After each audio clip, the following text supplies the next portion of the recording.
Have you ever heard a story that spans literally thousands of years? One that's packed with prophets and kings, incredible miracles and devastating exiles, a sacred promise and the constant human struggle to live up to it? Well, this is one of those stories. So let's start with the name that's at the heart of this entire narrative, Bani Israel. It simply means the children of Israel. Why? Because Israel was another name given to the prophet Yaqub, or Jacob. So this whole story, it's about his descendants. We're going to break this huge history down into 6 main chapters. We'll start at the very beginning, follow them out of slavery, see their kingdom rise and fall, meet their final prophets, and then talk about what their story really means for all of us. All right, let's dive in. Our story really kicks off with a figure who is central to so many of us, the great patriarch, the prophet Abraham, or Abraham. This lineage is absolutely crucial. It all begins with Ibrahim, who stood up for the idea of one God in a world full of idols. That divine connection continues through his son Ishaq, or Isaac, and then to his grandson Yaqub, the man who would be called Israel. Now Yaqub, he had 12 sons. And these 12 sons are the ones who would go on to become the fathers of the famous 12 tribes of Israel, each son a leader of his own tribe. But it wasn't always a perfect family story. There was a dark moment, an act of intense jealousy against their younger brother Yusuf, or Joseph. His brothers did something terrible to him, and that one act, believe it or not, is what set the entire family on a collision course with Egypt.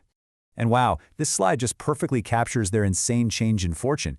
Because of Yusuf's wisdom, he rose through the ranks in Egypt, and his family came to live there as honored guests under a foreign dynasty called the Hyksos. But then, everything flipped.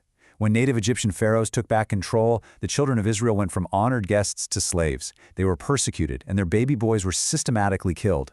So after generations of this brutal slavery, a hero was about to emerge from the most unlikely place you could possibly imagine, the palace of the very tyrant who was oppressing them. I mean, you couldn't write a better story. A mother, desperate to save her son, puts him in a basket on the river. And who finds him? The Pharaoh's own family. This baby was the prophet Musa, or Moses. He literally grew up inside the halls of power that he was destined to bring down. So after he grew up and had to flee Egypt, Musa got his divine mission. Along with his brother Harun, or Aaron, the command from God was crystal clear. Go back. Confront the most powerful man on earth and demand freedom for your people. What followed was an epic showdown. Miracles versus pure arrogance. Time and time again, Pharaoh was warned, but his heart was hardened, and it all led to one of the most famous events in human history, the miraculous escape as the Red Sea parted for them and then came crashing down on Pharaoh's entire army. Okay, so they're free, they've escaped bondage. Now begins the next chapter, the struggle to claim their promised land and build a kingdom of their own. But this was not going to be a walk in the park. They had some formidable enemies waiting for them, and none were more intimidating than a nation whose army was led by an absolute giant of a man, the warrior Goliath. So picture this. The entire army of Bani Israel is just paralyzed with fear. Nobody wants to fight this guy. The king is offering riches and rewards, but there are no takers. Who on earth would step up to face this monster? And the answer came from the last person anyone expected. It wasn't a general, not a seasoned soldier. It was a young shepherd boy named Dawood, or David, who stepped forward with nothing but his faith and a simple slingshot.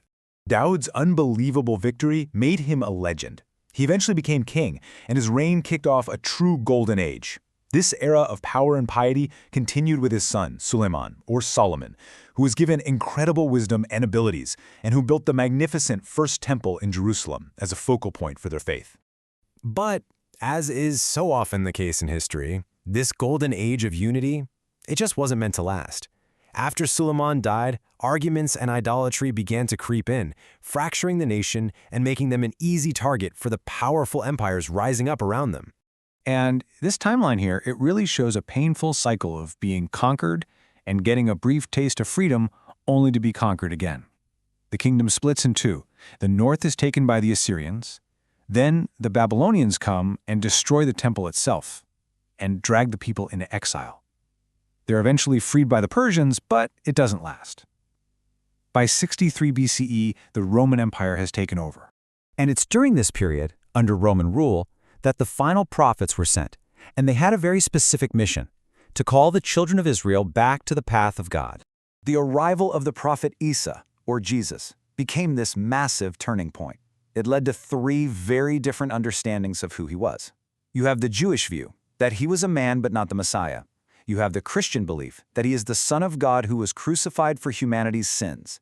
And you have the Muslim view, that he was a mighty prophet of God who was saved from crucifixion and will one day return. So after all that, thousands of years, countless prophets, kings, wars, triumphs, and failures, what's the big takeaway? What are we today supposed to learn from this incredible history? I think the most powerful lesson is captured right here. The idea isn't to look at their story and judge them. It's to realize that their story is a mirror. The mistakes they made, they're the same mistakes we all make. Ultimately, what we learn is that this isn't just someone else's story. It's a shared human history. It's about a community's journey with God, about the amazing things that happen when they keep the faith, and the difficult times that come when they lose their way. It's a story about all of us. And that leaves us with this final, really important question. If their entire history is basically a roadmap full of warnings and lessons about unity, about faith, about justice and arrogance, then the real question isn't about them anymore. It's about us. We're writing our history right now. What will we do with it?